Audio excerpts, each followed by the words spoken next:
Swing that mic into focus, and we are back. Hello, everybody. Hello.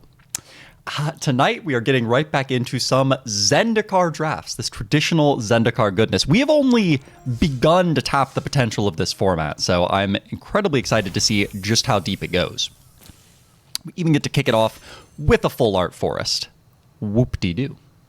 I am Searcher Trotter, in case you're watching this VOD and don't know who I am. I play Magic, I play Vermintide, I play all manner of things. You are more than welcome to come along on the journey with me. Tonight, we are going to draft. I'm going to explain in painstaking detail the majority of my choices, and probably meme a little bit about beating people to death with birds and machetes. So, should be a jolly good time. One hopes. Tonight, I also have the soundboard working. Wait, what? He said moments before the disaster. Oh no. Well, wait a minute. While we wait to find a table here. Oh, we got a table. All right. We got quite a few people. Ooh, Relic Robber, but all right. All right. Now let's see. Soundboard, deploy. No. Oh my goodness, it was working right before the stream. This is a disaster. All right. Relic Robber is a fine aggressive card. We won't be miserable if we take it here. Let's look. We don't have any great common removal. We have Feed the Swarm, which is pretty vicious. Feed the Swarm probably doesn't beat out a quality threat like the Relic Robber, though, because it does put them on a clock where once it hits them, and if it hits them twice, they're as good as dead if you have a proper aggressive deck. So the Relic Robber does set us up nicely to be aggressive. Other cards in here, Black Bloom Rogue is fine, but not better than the Relic Robber, I suspect. Roiling Regrowth is really interesting insofar as triggering landfall. This card is probably a lot better than it seems, I would imagine. And that's some serious deck thinning. Shadow Stinger is definitely not beating. I think this is between Robber, Feed the Swarm, Rogue, and the Roiling Regrowth. We're going to take the Robber, though, because when in doubt, take the rare. You know, you only get to draft any given rare so often in your life. Frisky Dogs, welcome aboard. Today you get to see the draft portion, which is pretty exciting. Concerted Defense is very bad. Pickaxe is decent. I actually don't mind the Pickaxe at all. Oh, we do have a Royal Eruption here, though, so this is going to be an easy Royal Eruption. This card is fantastic. You know, kills your opponent and kills just about anything you require. Yeah, I'm excited to see how this draft goes, too. No reason to deliberate. Royal Eruption is the easy pick there. Pickaxe is not bad, but we got a Bug Catcher. Don't really want that. Champ. Not really looking for the Champ. Scythe Cat is a very solid card. Scythe Cat is going to grow over time and present a lot of issues for your opponent. Duraga Visionary has impressed me a little bit. 3-2 draws a card. This format doesn't seem fast enough that this card is unplayable, and a 3-2 is a pretty meaningful beater. It's also a green wizard, which is not inconsequential. The Pickaxe is the more aggressive card by far. I don't know if it's really where we want to be. Do we want to be in Gruul? I mean, I guess we're in Gruul regardless, because we are taking a green card out of this pack. I don't think the non-green cards can really be argued for. So it's between Scythe Cat, Visionary, and Pickaxe. I think the Visionary is the safest pick here. Oh, but Scythe Cat is the biggest payoff. I think we're going Scythe Cat here. The Pickaxe, I haven't seen it be good yet, so I'm going to take the solid creature over the potentially solid card. Here we got another Duraga Visionary. We got a Spitfire Lagak in our colors and a Sizzling Barrage. Sizzling Barrage does not strike me as wonderful here. Just 4 damage to target creature that blocked this turn, blocked in the past tense. Hate to see it. Relic Axe, on the other hand. Okay, well, this card isn't nothing. Oh, it's not nothing, but we don't have a lot of warriors. This card is only good, really, if you're putting it on warriors. So for the time being, I don't think we're grabbing the axe off the shelf. I think it's Visionary. For sure. The Stomper is a pretty interesting one. It replenishes your lands in hand for landfall purposes. It is just a big, dumb 6/5, which I don't love. I think Visionary is definitely better than the Lagak. Drawing a card is big game, so we'll take the Visionary. Maybe I'm blinded by my desire to draw cards, however, but we will see. Ooh, Scavenge Blade! Scavenge Blade did a great job for us last night, and it might do a good job again. It doesn't get bump toughness, which is painful, but it is a great aggressive tool. Let's see, Utility Knife. Okay, so utility knife is +1/+1. It's the less aggressive version of the scavenge blade, so it may not be terrible. Scry 1 on this inordinate rage isn't nothing, actually. Otherwise, I love Geyser Mage. I love Being Veil. Don't love the caster there. So I think the rage or the weapon. I think we're going to go with the blade. We're going to go with the blade, I think. The inordinate rage. Well, here's another one. We get a chance to fix that. No green, which is making me a little nervous that other people are drafting green. Maybe this Scythe Cat and this Visionary don't end up getting played. We are seeing a lot of white. But these cards are all pretty mediocre. We don't want the Axe, even though the Ox is a very majestic animal. Practice Tactics isn't great here. I think we want the Inordinate Rage as a trick we can sometimes punk people out in combat with. Also pretty good as just a killing move. Just slap down the Inordinate Rage and murder someone. So that is all well and good. I don't think the Kite Sail is very good. This format has a lot of removal and a lot of flyers. So I think taking to the air doesn't actually help you very much. Rage it is. Here, Cleansing Wildfire, the Brute. Oh my gosh, a Skyclave Shadowcat. This is a really good card for the sacrifice, the green-black sacrifice deck. It's a damn shame to see that nobody took this Shadowcat. Just a poor little meowing friend without a home. It's a cat horror. But we can't take it. Maybe we're taking it instead of, what, Cleansing Wildfire or Marasa Brute? Like, the Brute is probably our pick here. I made fun of someone yesterday for playing this card, but now it looks like we're going to play it. Yeah, I think the cat is just a little too bold to take. Oh my, no! Who is not taking these cats? Who hates felines? Oh my gosh, double Shadowcat. Are you kidding me? Well, this is the same pick as last time. It's Marasa Brute. Wait, is this literally the same pick? No, it's not literally the same pick. There's just an Inordinate Rage. Man, we could have a lot of Inordinate Rages. The Marasa Brute, I'm just going to take the Shadowcat. This is kind of ridiculous. Like, maybe black is open and I'm supposed to be a sacrifice deck? I don't know. I'm a little perplexed. Yeah, like, nobody is taking these black cards. Not a single human being. So, we don't really want Cascade Seer or Dauntless Unity. No. So, yeah, I guess we're just going to take some black cards and maybe black is open. Maybe we're going to slide in there and get a super sick black deck just completely by accident. Yeah, I think it's better than Cleansing Wildfire there. My gosh, the game really wants us to take a Cleansing Wildfire. We'll take a Bug Catcher here. Is not a terrible 2-drop. It's actually a pretty decent one. Yeah, Cleansing Wildfire is basically here to get you an extra land drop on a turn if you want 2 landfall triggers, but thus far, I don't think we're really in the market for 2 landfall triggers. Well, do we want the Expedition Champion or another solid 2-drop? I think another solid 2-drop is a little bit better than the Champion. I haven't had any trouble whatsoever picking up 3 drops down the line. Sizzling Barrage. Okay, all these cards are bad. Let's take the black card. Wow, we get the Skitter Sneak. Yeah, nobody is in black, which is shocking. This black's pretty good. All right, Skyclave Shade. Can't block, 3/1. If it was kicked, ETBs with 2+1/+1 counters. All right, so it's a 5/3. Whenever land ETBs, you can cast it from your graveyard. Wow, okay, that's a card. That is a very real card. So it just keeps coming back. That is fascinating. What else do we have here? We have the Hellhound, which didn't impress me last night. It was fine. But we got the Jerboa. Now, Jerry here is a monster. Jerry just absolutely takes your opponent to church.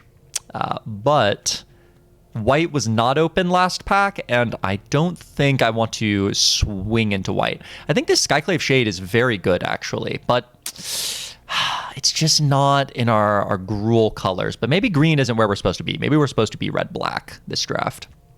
I don't like it, given we picked these very solid cards. But we're going to take the Skyclave Shade. We're going to actually board in our playable black cards here. And we'll just see where the draft takes us. What does this Geopede do? Whenever a land ETBs, +2/+2. Oh, so it attacks on turn 4 as a 5/3. That's not nothing. Oh, we get the Tubby Lynx. Shout out to my boy Tubby Lynx. Royal Eruption is the pick. Royal Eruption is one of those cards where it ruins every pack because you're reading, you're like, okay, interesting. Oh, Royal Eruption. Well, I guess it's the pick, you know? It just steals your choice because it's so damn good. So, royal me. Royal me right over. We don't play this vampire, however. All right, what do we got here? Oh, well, hello. Hello, when it royals, it boils. We're just doing it again. I'ma do it again. Other good cards. I found this Falconer to be a fantastic card because it does survive Royal Eruption. It's a really good 5-drop to just plop down. Nahiri's Binding is excellent here. It's a little weird not to see that taken. The Dreadworm is pretty mediocre. The Ghastly Gloom Hunter is pretty bad. Oh, truth be told. Scorch Rider is playable, though. But yeah, it's just another Royal Eruption. We got three of them. All right, Pyroclastic Hellion. Oh, wait, a rare. Maddening Cacophony. Each opponent... Oh, I just love that word. Cacophony.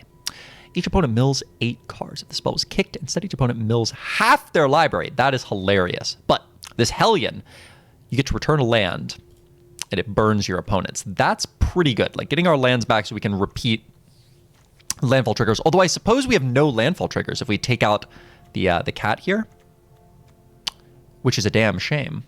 In which case, perhaps we want something else. Oh, there's not really anything else in here that's that tempting, though. Maybe the Spitfire Lagak is a playable card for us, but I think the Hellion is fine. All right, Lithoform Blight. Enchant land. When it ETBs, draw a card. Enchanted land loses all land types and has... Add colors. Okay, that seems rather poor. That definitely seems like a constructed card. We don't want that. Oh, you hate to see the Bubble Snare still available this late. Bubble Snare is a really good card. And there's a Scythe Cat here. Ooh, happy day. So I suppose we're still kind of between green. We're definitely playing red, but I still don't know if I'm playing green or black. I guess we just take the Scythe Cat, and we keep wondering. We keep trying to find our way, lost and alone in this dark, dark world. Another Bubble Snare! Is no one playing blue? What is happening? What is happening? The person to my right must just be losing their mind. I'm certain the person I was passing to, that was passing to me, pack 1, is in blue now. And they're just getting these Bubble Snares, and they are popping off. Damn, I wish we were getting past good cards. I think we take the Molten Blast here. It's definitely in our colors, and it is a pretty versatile card. But, man, for shame. Oh, Anti-Cognition.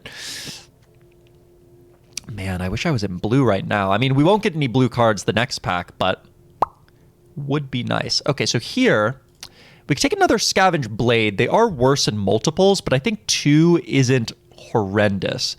Marasa Brute looking very confused over there. I don't think we take him. I think Second Blade is fine. It's really going to suck when we draw both of them in one game, but otherwise it's fine. We do need a lot more creatures now, though, to leverage this equipment. Fissure Wizard is pretty bad. Maybe we want a Tormenting Voice. Maybe. I just really dislike the card. I think we take a Broken Wings for the... Oh, actually, you could main deck this card, I think. It's pretty much always going to have text. All right, Akuma Hellhound is fine here. Looks like we have 2 Hound Knights in a row. We are Hound Dogs. But yeah, take this Hellhound to get on the board. Get aggressive. Be aggressive. Be. Man, no one's taking the Umara Mystic either. What a peculiar draft. The only color I know for sure people are drafting is white and green have been pretty filtered. But yeah, I guess we just take this guy. I mean, look, where are we? Where are we going, man? Scorch Rider is playable, so we can pop a Scorch Rider in pretty easily. We're on like mono red plus maybe a different color. Spitfire Lagak might end up being playable here. Gosh, poor Tuk Tuk Rubble for it. It just really wants to be played, but the Tuk Tuk... I'm sorry.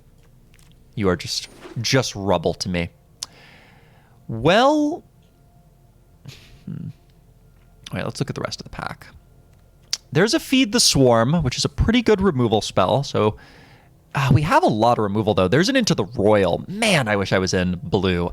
I love blue. I'm a blue mage to my core. God, I love this card. But maybe we're just taking the stupid Skyclave Geopede because once again tonight we're just in the beatdown colors. I don't want to be in the beatdown colors, man. I want to make friends. I want to have a little dialogue, a little exchange. But it looks like we're just hitting people with centipedes. Feed the Swarm is definitely a possibility here if we're going to be playing black. We might not be, though. We might just splash the Skyclave's Shade, potentially. But yeah, I think this is a Geopede because we're looking to kill people. Coveted Prize. Search library, put it. If you have a full party. Well, we're never having a full party, so this is basically unplayable. Bloodchief's Thirst is an insane card, so love to get this Blood Thief's Thirst. It's very, very good. So I guess we're just snapping that off, and it looks like we're going to be in black and red. Palaka Predation. Interesting. Okay, sure. Bubble snares like you wouldn't believe. Everybody gets a bubble snare. And the Mucklord, the best name in the set. I think here we just take either the Minotaur or the Palaka Predation. Probably the Predation here seems to be the better card. As much as I do like the Minotaur, it seems like we've got enough creatures to... Is that true that we have enough creatures? Oh, it's hard to say. I think the Predation's very good, though. Very, very good. Rockslide Sorcerer. Okay, that's not really where we want to be. Oh, Soaring Thought Thief. Wow, what a cool card. Wish we were Dimir, but we're not. Oh, we could have 4 Royal Eruptions. Now, Frisk... Chat, is 4 Royal Eruptions too many? Is it too many? Have I crossed a line? Is this just like not even... Is there justice in this world when we have 4 Royal Eruptions? It's going to be savage. All right, the Mucklord, even though it has the best name, probably isn't what we want to play. I might just take it, though, as the mascot. Yeah, we don't have one yet, so we need a Mucklord every draft as the mascot. Blood Beckoning is fine. You know, Blood Beckoning might actually be the play here because it gives us a little more to do in a long game. Hopefully we get a Mucklord for our sideboard on the wheel. The Skitter Sneak is a very good card. I'm quite happy to play a Skitter Sneak. Do we have enough 2-drops, though? We have 3, 4 early creatures. Maybe we want a 5th. Maybe we just want 3 bug catchers, catch every single bug. I think not a single bug should go uncaught here. Maybe we want the Teeter Peak Ambusher, but I feel like this is good. Oh, Archon of Emeria! It's back. It's back. I've seen that card every single draft.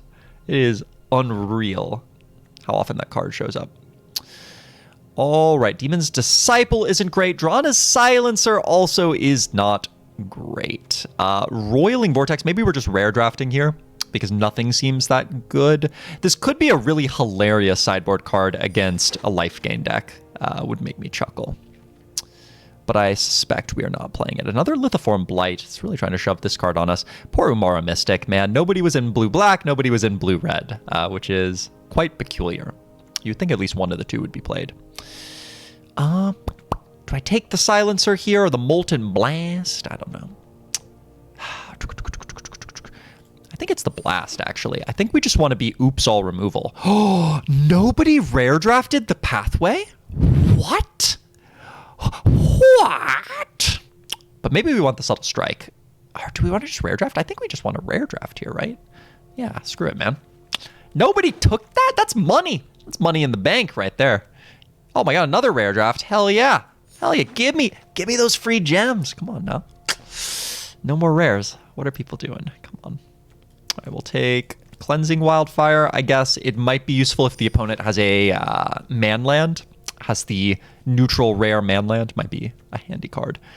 Here we can just take Pressure Point because we are under... Wait a minute, we wield the Mucklord, baby. We got our Mucklord for the sideboard. He is the board lord, is that guy. Oh, we even wield a playable card. Last pick, pack 3. Love to see it. See, look at those 20 gems. Someone else passed up on those 20 gems. They didn't draft the... All right, we're not playing green. Get out of here. Get out of here. Come on. Come on. There we go. Now this is more reasonable. Now the question. We definitely can go down a land here. So we go down to Swamp because we have the Palaka Predation, which is a land. And so we have to make 2 cuts to our deck. And I don't think we have anything in the board we particularly want to put in here. Yeah, none of those cards are playable. So we're just making 2 straight cuts. What is it going to be? The Shadow Cat probably didn't end up being good enough in our deck, because we don't have other creatures that put +1/+1 counters on themselves. We're not green-black. So I think we're saying goodbye to the Shadow Cat, which is going to be mediocre without any other synergies. And then Scorch Rider's fine. It might be the Spitfire Lagak that we say goodbye to here. Oh, no, definitely the Constrictor. The Constrictor is quite poor in our deck. So what did we end up with here? We ended up with a lot of roiling, a lot of royal eruptions, a lot of bug catchers. We got the Shade. This is kind of like a weird Rakdos aggro deck. I don't know how this is going to play out. Probably badly. What card sleeve is appropriate for this nonsense? Maybe Elspeth's Nightmare might be the one. Usually I use Tameo because Tameo is just my girl. Maybe, I think we're just going with Nahiri again, right? We're playing aggro, so Nahiri it is. All right, let's bop into some games, shall we? Let's find our first opponent to try and relic run all over. We have a very weak sideboard, tragically. We don't really have anything to board in outside of maybe some adjustments we can make. But all right, Nikki May, welcome aboard. Welcome to the stream, Nikki. Oh, Nikki, you so fine, you blow my mind. All right, Frisky. So this hand is really good if we draw lands. The odds we draw lands are not great. The odds, we're probably 70%, at least 75% to hit a land in our first 2 draws. But do I want to lose 25% of the time? Probably not. Opponent going first, so taking a mulligan is a little less painful in terms of card advantage. Oh, there's just so many playable cards. And it's a Hellhound on 1. No, it's ridiculous. I need to mulligan. Curse you, hand. All right, this is much, much better. So, an opponent took a mulligan too, so all is fair in Love and Magic the Gathering. I tend to err on the side of too bold with not mulliganing. Like, I tend to err on that side, whereas some people are too conservative in their mulliganing. But I'm very aggressive. Be aggressive. Be aggressive. Because our Skyclave Shade can come back in the future, I think we play it out first. And then hopefully next turn we can get in with this Relic Robber. Would be delicious. Start giving our opponents some constructs. Although they are in Orzhov over here. They're in white-black, so they may have ways. Oh no, we didn't hit the land. Bom, bom, bom. All right, opponent taps down our Shade in the rudest way possible. Just an absolute savage, our opponent over there. Bugcatcher could attack as a 3/2 next turn, which would be cool.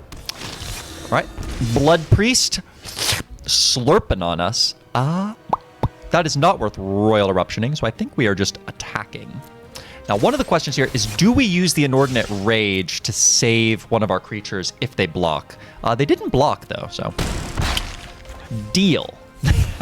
Deal, opponent. Go to 16. I would like another land eventually, but this hand does continue to function for 2 more turns without drawing the 3rd land. I would like to play my Relic Robber or Geopete, though. Of course, if we play the Relic Robber, they now have a blocker for it, so we probably need to clear the way first with the Royal Eruption, or attacking through Geopete. Ooh, hello. Well, no clerics for them to bring back, so this is a pretty easy Royal Eruption on their rare Skyclave Hierophant, and then send the boys. An opponent probably blocks now. One has to imagine. Yep. Go into block, go to 11. All right, all right. I do enjoy the fact that because I have so many Royal Eruptions in my deck, if the opponent goes to 6, they're basically dead, because we can just Royal Eruption to murder them basically at will. Ooh, okay. So now we hit the land, which is good. So here we have a couple different choices. We could attack and use the Inordinate Rage to attack over, this Shadow Cat, that seems pretty reasonable. The alternative play here is to send the Skyclave and then play out the Geopede, which sets us up for a bigger attack next turn, but doesn't get their Shadow Cat off the table. That might be the better play because that sets us up for a lethal attack next turn, and there is a world in which they block with this Shadow Cat. So I think for now what we do is we send the Shade, see if they block. They do not. Cool. Play the Geopede, and now the ball is in their court. So the alternative play would have killed this Shadow Cat, but left us with only these two attackers, right? So hard to say which is the superior line. Now here, we're definitely playing the land to get our landfall trigger. And then I think we're just trying to kill them this turn. All right, looks like they have a response. What you got, opponent? Wait for it. All right, deal. So you're dead? Oh no, they're not dead. For shame. All right. So that actually worked out really poorly for us. Opponent is on 0 cards in hand. So that part's not terrible. Oh man, but now we have to somehow get through this stupid Shadow Cat. So I guess we're just going to 2-for-1 ourselves to get through the stupid thing. I think it's just about the only way to do it. Okay. Seems fair. All right, so we're going to deal damage first, in case they have a removal spell. And then we can say deal 2 to your Shadow Cat. They do get to draw a card off this. So this Shadow Cat was devastating for us in terms of it 3-for-1'd us, but not much we can do about it, TBH. We're going to play this as a land because the spell half of it is really bad at this point in the game. And we want to have enough mana that we can kick our Scorch Rider. So next turn, if we can kick the Scorch Rider, we get to get in and perhaps just kill them on the spot. Well, that's pretty weak. 2/2 flyer ain't gonna do it. All right, so we get to say land, kicked Scorch Rider, go. Go, gadget. And they have to chump the Scorch Rider. All right. Opponent could have chumped the Scorch Rider and gone to 1, but I think they decided death before disgrace, which, so it goes. Alrighty, so opponent does have some life gain. I don't know if they have any cards that benefit from life gain, though, so I don't think we side in the Vortex. I don't think that's our play. Is there anything else we may want to side in? They don't have anything to Cleansing Wildfire. Tormenting Voice doesn't seem like a good sideboard card. I could play our Pathway just to flex on them. Just be like, oh yeah, I drafted a Pathway. How you doing? How you doing, opponent? Yeah, I don't think there's anything else here we want. Our deck is just perfect. Main board too strong. The main deck is savage. We got the Mucklord. We have to sideboard in Mucklord at least once. This format, just really give him the mucky boy. But I don't think that's this game. This game we need all hands on deck. All right, Nissa. Let's do it. I love this new Nahiri avatar. So sweet. So ballin'. La la la la la la la la. Oh, I love it. You love to see it. Akoum Hellhound turn 1. Let's get him. See, I don't think Hellhound is very good, but last night and tonight, I just always have it turn 1, which is the only turn it's good. It's not even good turn 2. You have to play it turn 1. It's just boggling my mind every single time. Boggling. All right. Ooh, Scavenged Blade. Beak. Aggressive. Beak. Beak. Aggressive. Beak. Aggressive. Beak. Beak. Aggressive. Hellhound. How do you, like, attack for 4 on turn 2? No! Oh, okay, that's fine. I thought they were going to murder my poor boy. Murder my good dog. No, they just tapped its pressure point. That's fine. I will allow it. I will allow it for now. But soon, opponent, soon you shall feel his bite. Marauding Blood Priest. Well, we can't attack over a Marauding Blood Priest. That much is to be sure. And so the question... Well, first we just attack, right? First we just send. And if they block, which they will... which they didn't? What? What is this? You know, one consideration is they have the card, the 2-mana instant that puts a -1/-1 counter on one of my creatures.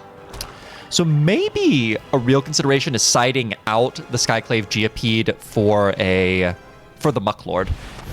Might actually be a consideration. Now I guess we kind of see... No, now I think they 100% should have blocked. Now it makes even less sense they didn't, but that's fine. We really need to stop drawing lands, though. So here we are playing our land. And then I imagine we are getting inordinately filled with rage. The other option is we could attack here with both. Yeah, so let's send both and see what they do. We're always attacking with both here. I didn't play these cards not to attack with them. All right, opponent wants to do this. We could inordinately rage to just attack over the thing and keep our hound. That seems reasonable. The scry is a pretty big factor there. Now, the thing is, they will be able to trade their Skyclave Hierophant next turn for one of our guys and get back their Marauding Blight Priest, which I don't love. Not that we can change that, though. So, for now, we gotta live as we are today. Cool. Scry 1 basically drawing us a card there, as lands are pretty much super extra mega dead at this point in the game. Alrighty. Yeah, so next turn, their Hierophant does get to eat my Hellhound, which makes me a very sad fellow. What? Wait a minute. It's bold strategy. It's bold. Oh, so they're going to kill my Geopede with the Subtle Strike? Yeah, they're going to kill it with the Subtle Strike. Sure. Okay. In that case, it makes sense. Makes sense. It's a bold move. Bold move. God, Royal Eruption! You're a turn late, you bastard. Oh no, Royal Eruption has failed us royally. All right. So we definitely attack here. No fear in our dojo. And I think we Blood Beckoning just get back the Geopede here because we really want to kill the opponent, right? Like, we just want to finish them off before this Hierophant buries us in value. Really unfortunate we didn't draw one of our 4 Royal Eruptions until they had already buffed up the Hierophant, but so it goes. If they have another Subtle Strike, I'm already 1000% boarding out the Geopede, but... Oh, do they have another one? Say it ain't so. Your love, yep, is a heartbreaker. Yeah, this game we just flooded out and died, but so it goes. We're 1 off kicking the Royal Eruption to kill the stupid Hierophant. Even when we kill the Hierophant, though, they're going to get back their Marauding Blight Priest, so it's like, we're pretty much boned regardless. We needed to draw 2 or 3 less lands here. Or draw the Royal Eruption a turn sooner, and we would be probably winning this game handily. But we got game 3 on the play, so not too much reason to be terrified. We might still be able to grind through this Hierophant after we Royal it. If it survives the Royal Eruption. Oh, opponent with the Mucklord. Oh my god. Opponent with Mucky B. All right. So we finally get to kill the stupid Hierophant. And now they get back their Cleric. Oh, heartbreak. And we attack. If we attack, we're dead on the backswing, which I don't love. Oh, so we can't attack, but they can still attack with their Mucklord and Raptor. Things look very bad. Yeah, things look extremely bad. Whamp, whamp, whamp. Yeah, there's the Blood Priest. Gonna drain us for 1 there. Put us down at 6. Yeah, no, we are... whoop. Oh, we're done here. Woo, we are done here. So opponent had a super hot draw on the play there, drew their Broken Rare, drew exactly 5 lands, which was enough to play every spell they drew, but drew 0 excess lands, whereas we drew 4 excess lands. Plus we were on the draw. So now we have game 3 on the play. See if we can run them down. Ooh, I should have boarded out the Geopede, actually. That was a bit of a punt on my part. Should have boarded out Geopede there. It's got 1 toughness. They have a card that punishes 1 toughness creatures. So... pretty big error on my part. But that card is not dead regardless. Like, that card is probably going to kill one of my creatures anyway. So, not a huge deal. The main thing is to hope they don't draw the Hierophant again when I don't have a Royal Eruption to immediately answer it. 'Cause that is definitely what put us under. Put us on ice. Ice, ice, baby. Bum, bum, bum, bum, bum, bum, bum. Yeah, I don't know why my soundboard isn't working. It makes me so sad. My soundboard is like my favorite thing. Okay, well there. Okay, so it's working there. But now that I'm in the application, it's not. For shame. All right, we're definitely playing first. We have the Relic Robber, which is good. Tragically, I think this hand is a keep. In the sense that we go like Blood Thief's Thirst. They're two drop. I don't know. No play on 1 or 2 is a little sad, but getting right into Relic Robber on 3 is pretty good. Foiled. Foiled by this bastard. All right. Fine. Foiled once again. This is my destiny. Oh, don't do it. God, every time the subtle strike. Every time they break my heart here. All right. So we do get to go Blood Chief's Thirst, Relic Robber. Oh, but they have the card.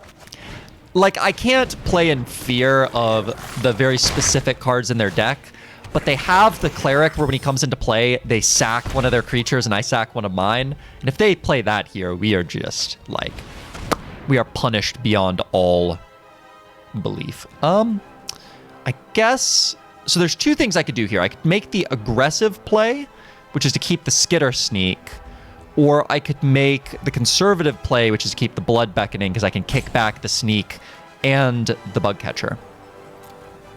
I'm not sure if the conservative or aggressive play is more correct here. I am going to give my opponent an additional Relic, which will kill them pretty fast. So if I resolve this Skitter Sneak, that's a big deal. Huh.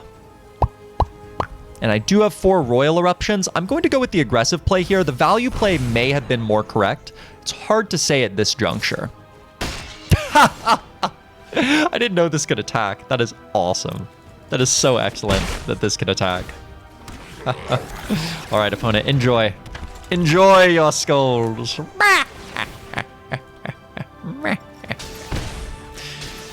right, not going to take too many more to drive the game home. So what does opponent got here? They got the Shadow Cat. Okay. Oh, no, the Shadow Cat can eat the skulls. No. All right. Opponent's going to, at the minimum, take a little more damage here. Oh, wait. It would eat the skulls. But I forget that my deck is flippin' awesome, and I can royal like nobody's business. Yeah, okay. I think now they're almost certainly super extra mega dead. Unless they've got a broken rare that can bring them back from this. Because I don't think there's any cards at common or uncommon that are bringing them back from the triple construct. Woo! Happy day. Happy day. All right, opponent, come on. What you got? Oh, the big head explosion. Awesome. Awesome. Took game 3 on the play. Easiest money in town. Actually, let me whip up the soundboard. So it seems I can play the soundboard just when I'm not clicked into the application. Something to fix. Gotta pull up my menu here.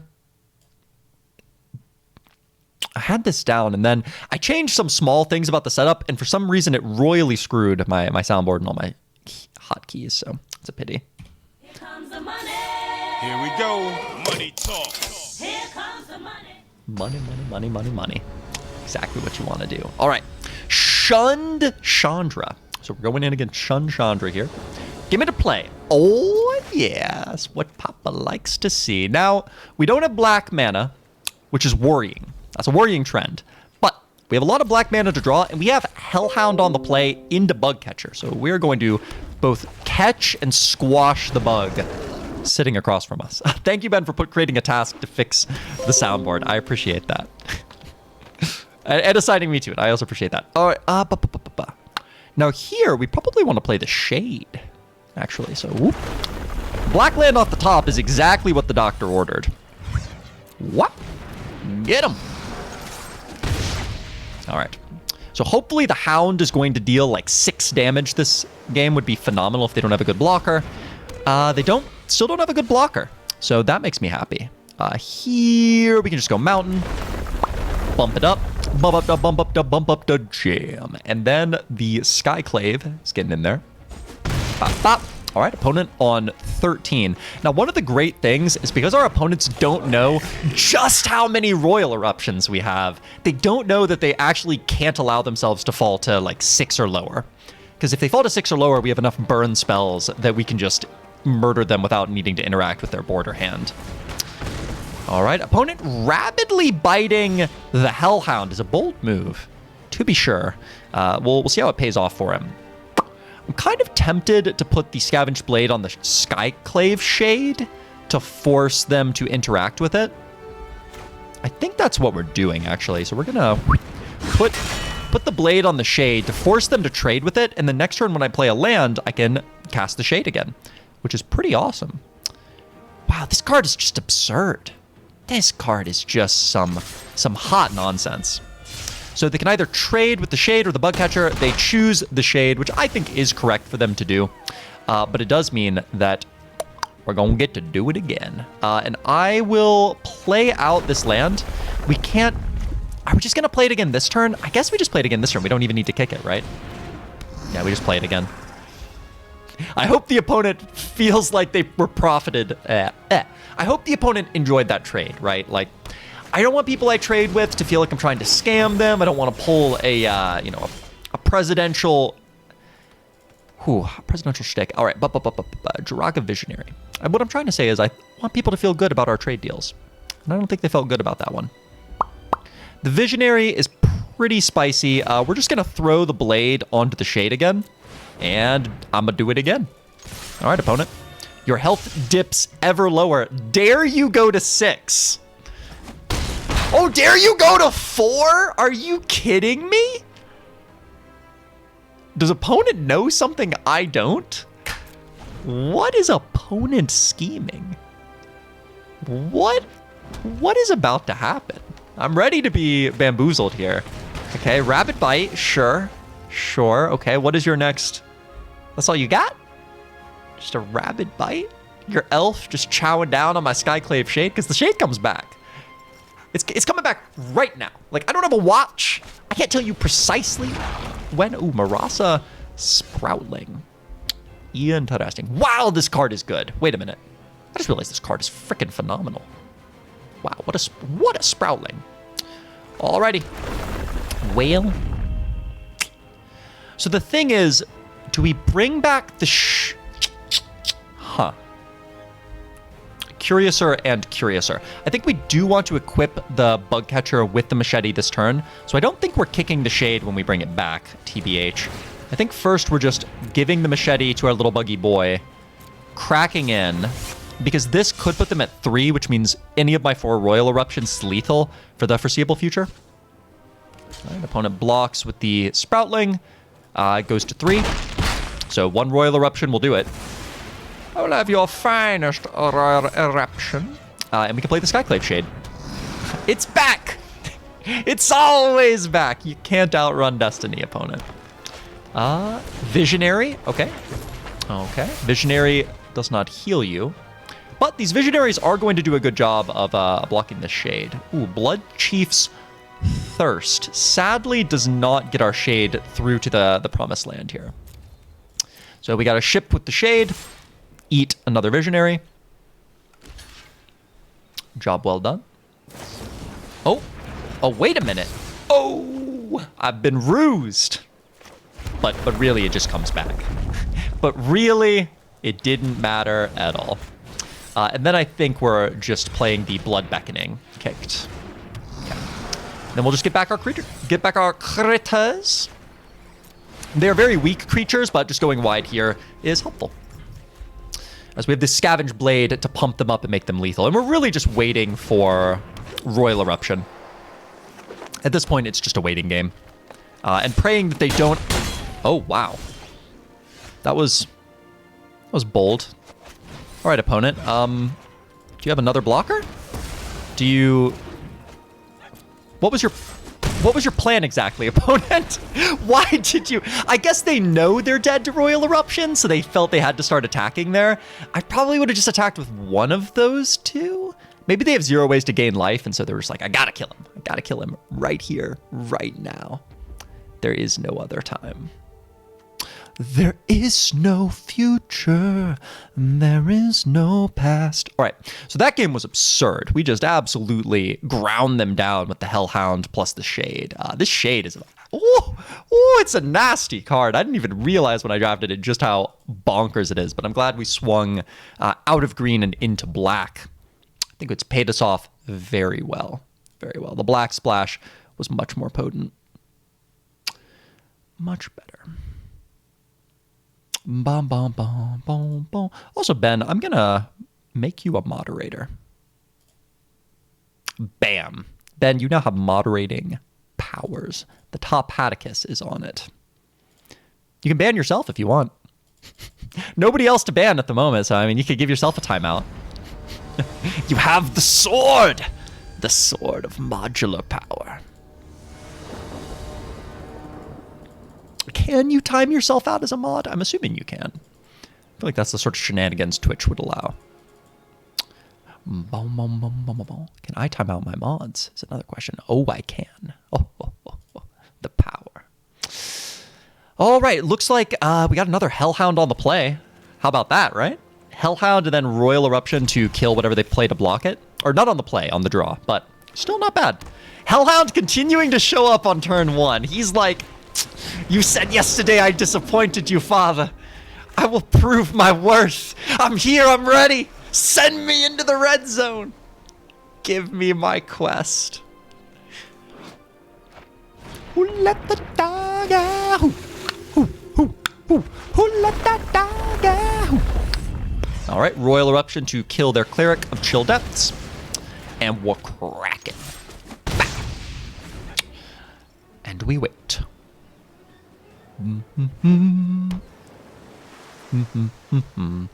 Oh, the mod view is very cool. I didn't even know mods get a special view. Get a special shenanigans. The sword is top notch for sure. All right, opponent with a flying gecko who's trying to sell me the car insurance I don't want to hear about. So we are just gonna shoot that gecko right out of the sky because I can't approve of that sort of whimsy. It's far too whimsical to have geckos soaring on kite sails. This deck is not terribly interesting to play from a commentary perspective in that we're just royaling everything, right? Like we have zero chill. I think here I don't really want to royal this turn. I would prefer to play one of my bigger threats. So we're going to attack and see if they block, which they do, as well they should.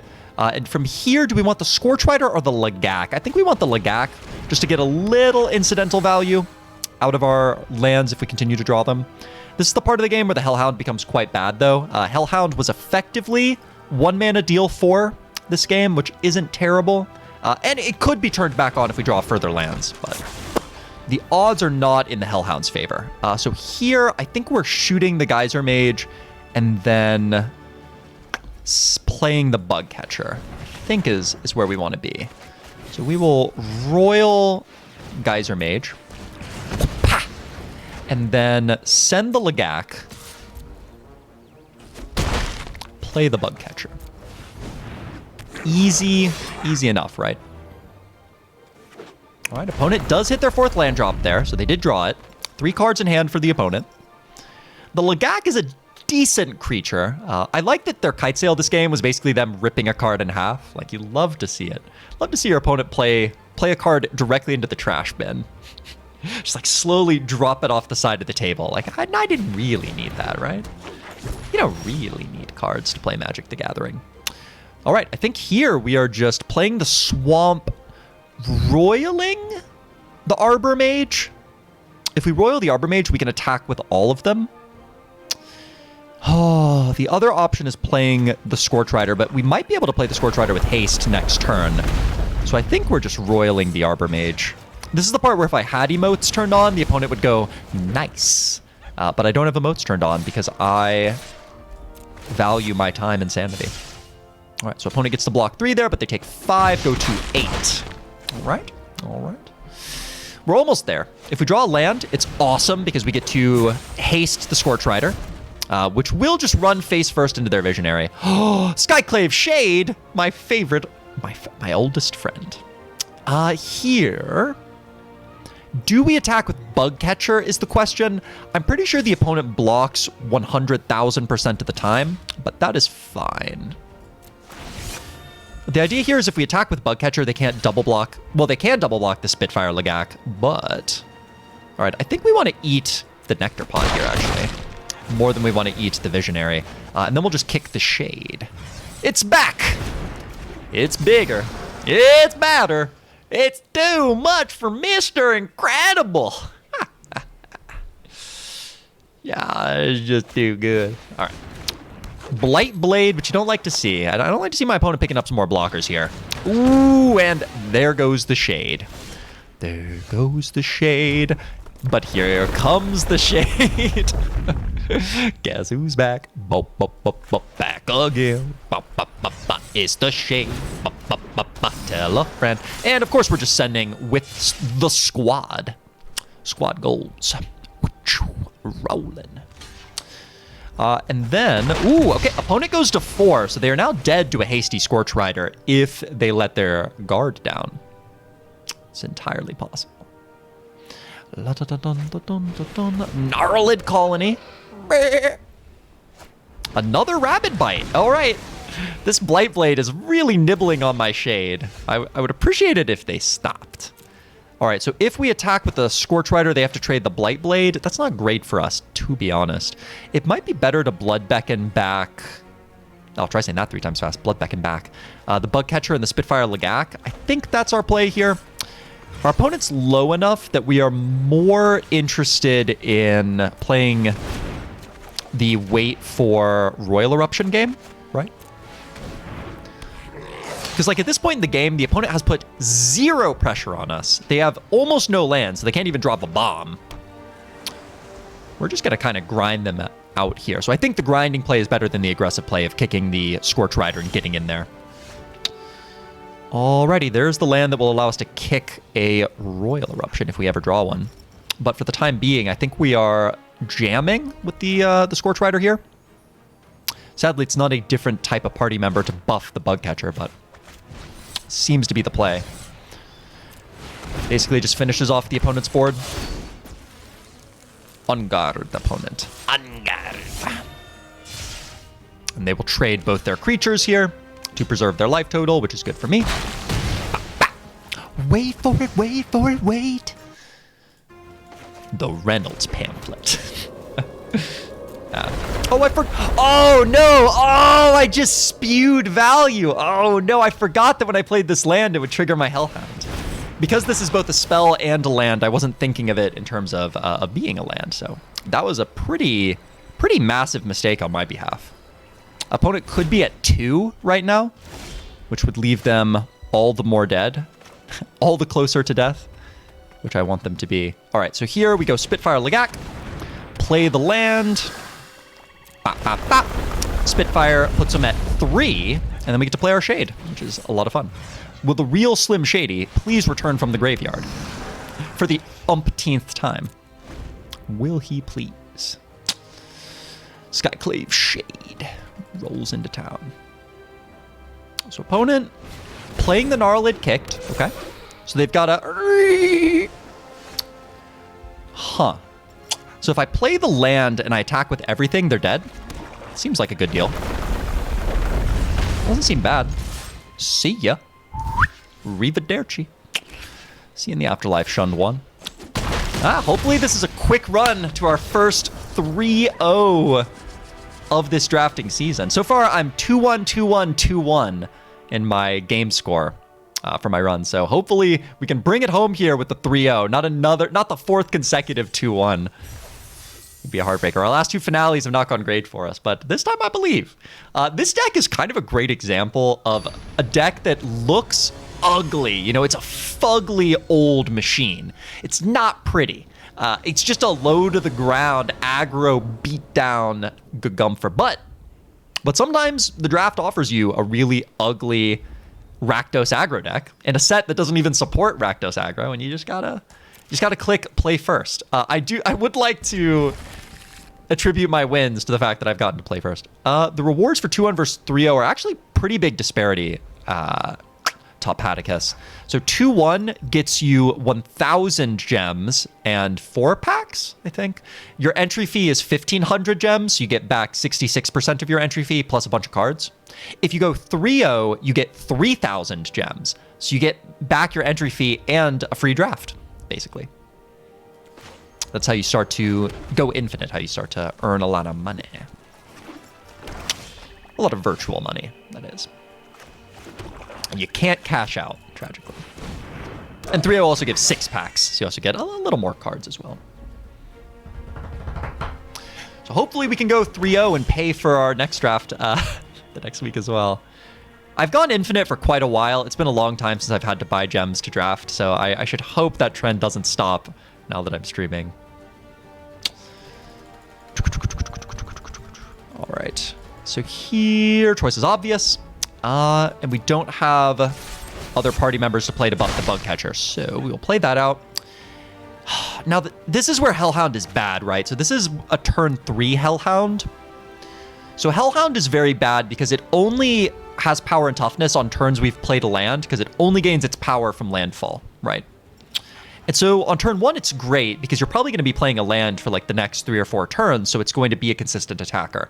If I play it now, I have no lands left in hand. I think I have to play the bug catcher here, tragically. Like, I don't like it, but this Hellhound is basically just a worthless card in this game. We drew it turn 3, and it's just... It probably won't get us any value whatsoever. Opponent, though, seems to have kept a hand that doesn't have their second color. No plays in the first 3 turns. A little unfortunate for our opponent. Of course, our hand is also very bad. So opponent going to 14 here, and it looks like we are tragically deploying the Hellhound. The hope here is that whatever my opponent plays on turn 4 has 3 toughness, so we can royal it. That would be pretty excellent. Because then we get to attack them down to 10, which is quite nice. 10 starts to put them in the range where we can burn them out of the game. But yeah, this hand is not developing. This is not fertile ground in which to grow my empire. You speak to me of hounds, hellhounds with no land, and bug catchers with not a bug to catch. Okay, so opponent still has not found their second color, which is good, but neither have we found our 4th land, which is very bad. There's a serious consideration this turn to just Royal Eruption my opponent's face. Oh, is that madness? If I Royal Eruption their face this turn, I think it's not madness. I think it's just the play. What a time to be alive where that's just the play, but we have 2 more to draw. Opponent's now on 7. If they play 1 blocker, we can still throw away oh, opponent just didn't draw a single gosh darn card this game. We're just gonna kill them. Wow, okay, well, this is Magic the Gathering, ladies and gentlemen. Some quality Magic the Gathering here. Oh, man. Sorry, opponent. Just never played a single card, never drew their second color of mana. They did keep the hand, so it's their fault in part, but I know that feeling, opponent. Yeah, opponent never just... And the weird thing, Topaticus, is this is match 3. So the opponent is also 2-0. So presumably they're not bad. That was bizarre. They must have kept a really greedy hand where it's like, man, if I draw my second color, this hand just absolutely runs away with the game. You know, it's got my broken rare, it's got my broken mythic, you know, it's got everything you want. But they didn't draw it up. Well, having seen literally nothing except that they're playing black, how do we sideboard? Do we sideboard out the Geopede because they might have the black removal spell that punishes 1 toughness creatures? I think that's too niche. I think we just keep the Geopede anyway because it's a good aggressive beater. Yeah, I think we just ship it. Go to game 2. Opponent on the play this time, so they're going to have a little more time. Archimedes over there to put these together. Yeah, poor soul, right? Poor guy.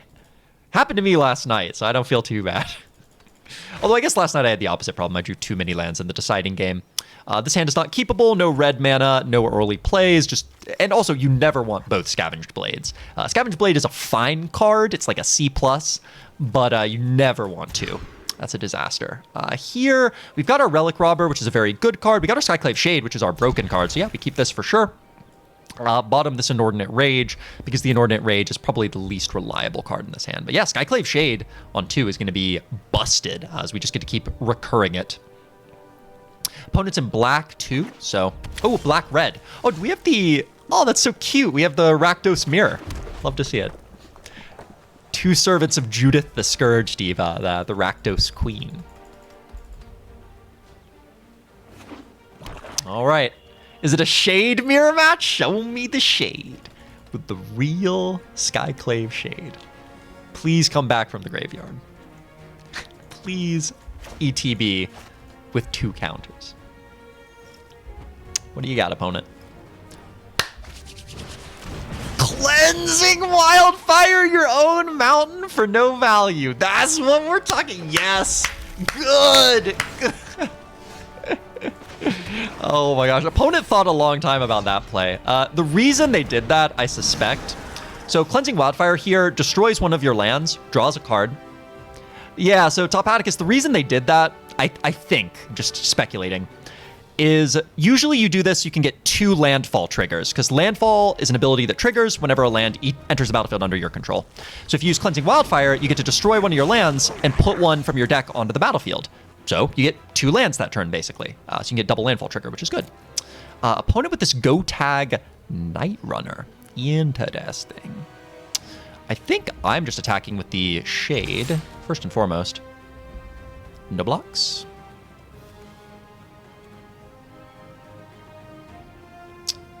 Opponent. Yeah, they absolutely should not block there. And then I think we're just going... Oh, I really wish this Bloodchief's Thirst was online, because I would like to kill this. Unfortunately, I don't think we are able to. The question is, do we... And I'll get back to their Cleansing Wildfire play in a second, but... We didn't play the Relic Robber because it just runs in and dies to the Night Runner. I think we can play it now, though, because potentially next turn it can get in and we can throw a Scavenged Blade on it, which would be nice. But doing this Cleansing Wildfire puts the Cleansing Wildfire in their graveyard. And there are some cards in the set, I don't know if they're in red and black, though, but there are some cards in the set which get powered up if you have more instants and sorceries in the graveyard. So they might have done it just to...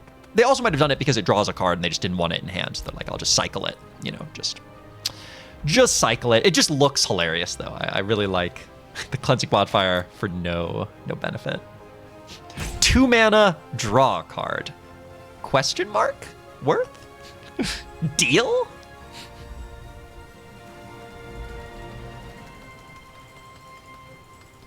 Bum bum bum bum bum. All right. Opponent considering their options here. They probably really want to murder this Relic Robber. Okay, Go Tag Night Runner hits. The opponent should have attacked before playing their land, because if this exiles a land, they will feel very silly. It did not exile a land. Oh, it exiled a broken rare. Oh dear. Well, that's extremely frightening. Yipes, a free Nighthawk Scavenger. We do get to kill it, which makes me pretty happy, but woo, that's a spicy lad right there. That's a spicy one. So Go Tag Night Runner, when he bops us, they get to effectively, they exile the top card of their deck and they can play it that turn. So they should attack before they play their land, because if they exile a land, well, then they don't need to play one out of their hand, do they? This time they are playing correctly, so they will attack. Probably reveal something good. Yeah, they get their land, so they get to play their swamp for free. But we gave them this relic, which will slowly burn them down. And ideally now it's unlikely they can deal with both of my threats or deploy 2 blockers. So now they're probably fixing to take at least 1 more hit from one of these with the Scavenged Blade, which will put them low enough the Royal Eruption will murder them. So I'm feeling pretty good about our prospects here. We are in the driver's seat this game, 100%, unless they have a really outstanding turn right here. Do they have a sacrifice outlet for the skull, or are they just reading it? It's very possible they're just reading the cards, because as they're mousing over them, I'm like, what is their scheme here? They are in Rakdos, which are the sacrifice colors, so it is possible. All right, they've just got a Scorch Rider. Awesome. So we are going to get to connect again, and there's the Royal Eruption that will kill them in short order. So here we get to go Scavenge Blade, probably on the Relic Robber. It Does it particularly matter? We're going to put it on the Skyclave Shade. Doesn't matter. We're going to go Relic Robber because there are some effects that punish 1 toughness creatures that I don't want to be susceptible to. And then I think we just Royal Eruption the Scorch Rider, take away their blocker, hit them down to 4, and then they have 2 skulls that are pinging them for a couple damage every turn. Sure. Deal 2 to myself, get back my guy tapped. Now they're just dead, right? Like, I think that play just literally killed them. Woohoo! We're in the money! Hey! I don't know how that person got to the match 3, but either way, there was some extremely questionable plays. Maybe they just figured they were dead anyway. So may as well leave yourself dead on board. I don't know. Maybe they didn't read their own card. They didn't know it ETP stuff. But, woo! We get to click claim prize, having paid for our drafts both tonight and tomorrow. So happy day. Let's do a little retrospective on the deck before we get our rewards and ship this deck into the ether. Again, this is a really ugly deck. This is not pretty. I did not enjoy playing this deck. You might not have been able to tell, but this deck was very straightforward, right? You deploy your aggressive creatures. You have some combat math to think about, some sequencing. Occasionally, I had to make some choices on how to spend my Royal Eruptions. Like, there was the game where Royal Erupting their face was the correct play. I mean, that also wasn't a competitive game. For the most part, this deck is just proof that Royal Eruption is a broken card. 2 mana, deal 3 damage to any target seems innocuous, especially at sorcery speed. You're not even doing it at instant speed. But that effect is so potent because in an aggressive deck, being able to double spell on turn 4 breaks the game open, right? Like, you can't underestimate how powerful it is to be able to play 2 2-mana spells on turn 4, because very often your opponent is behind in terms of blockers, and so if you can remove their blocker and deploy an additional threat on turn 4, that almost always will leave them dead turn 5, 6, or 7, right? It may not even leave them dead immediately, but it will allow you to put enough damage that eventually you can sneak through that lethal, which over and over again we saw in our close games. It was being able to remove that blocker on turn 3 and turn 4 that really made a lot of money for us. Akum Hellhound tried to redeem himself today. We had him on turn 1 on the play a lot of the times, and he usually was like 1 mana, deal 6 damage, which isn't bad. This card is a pretty weird one. I still don't know where I'm going to come down on this in the long run. I don't like playing this card because it's a card that is terrible to draw late, and I tend to like cards that have more flexibility, more versatility in terms of having uses in many parts of the game. Bloodchief's Thirst is broken. The Blood Beckoning was fine. I was a little on the fence playing it over the Shadowcat or the Mucklord, but Blood Beckoning ended up being a fine value card, getting us recycling our cheap critters. The Shade was beyond broken. Oh my god, Skyclave Shade is a monster. This guy, I didn't even realize how good it is. He just keeps coming back. You can't keep him dead. Oh my gosh, he just attacks, trades with one of their creatures, you play a land, you replay him. He attacks, trades with one of their creatures, you play a land, you replay him. He's like, oh my gosh, this guy just doesn't stop. The Bugcatcher was a fine 2-drop. I mean, it proved that a 2-2 for 2 can go 3-0, right? Like, even in Magic in 2020, all you need is a 2-2 for 2 that beats him down. If you have 4 removal spells to back it up. Inordinate Rage was bad. I don't think I will draft this card again. Pretty much every game I had it was worse than just being a creature. Or having, I mean, it's always worse than having a removal spell, right? But removal is premium. Yeah, I think I would have rather, instead of this Inordinate Rage, played my, oh, don't I have another creature? Well, maybe I didn't have another 2-drop, but maybe even Mucklord, right? Maybe even Mucklord finally gets to get in there. That Gruul does. Scavenge Blade was fine. You know, did some work. It was good. I would draft it again. Mucklord is Mucklord. Predation was fine. Never cast the spell part. It was basically just never drew it. Molten Blast was fine. Relic Robber was absolutely great. Love this guy. First picked him and did not regret it. Both of our Pack 1, Pick 1, and Pack 2, Pick 1 were both phenomenal with Shade and Relic Robber. Geopede was fine. It was kind of mediocre. Not a big pick, but so be it. Skitter Sneak, never played it. Somehow we had 2 copies of this card in our deck, and in 8 matches, we never played it once, which is kind of mind-boggling to think about. Scorched Rider was fine, kind of mediocre, and Lagak is also mediocre. So, and we never drew Pyroclastic Hellion. Speaking of cards that we literally never saw in 8 games, never drew this guy. Which is what? Never even saw him in a mulligan. Maybe we saw him once in a mulligan. I don't think we did. What a world. But yeah, so yeah, this was a deck where we effectively had 2 good cards and then a ton of playable cards, and we managed to go the distance. We had the cohesion, and we didn't punt quite as often as we could have. So we claim the prize. Voila. Voila. And we will go to the soundboard.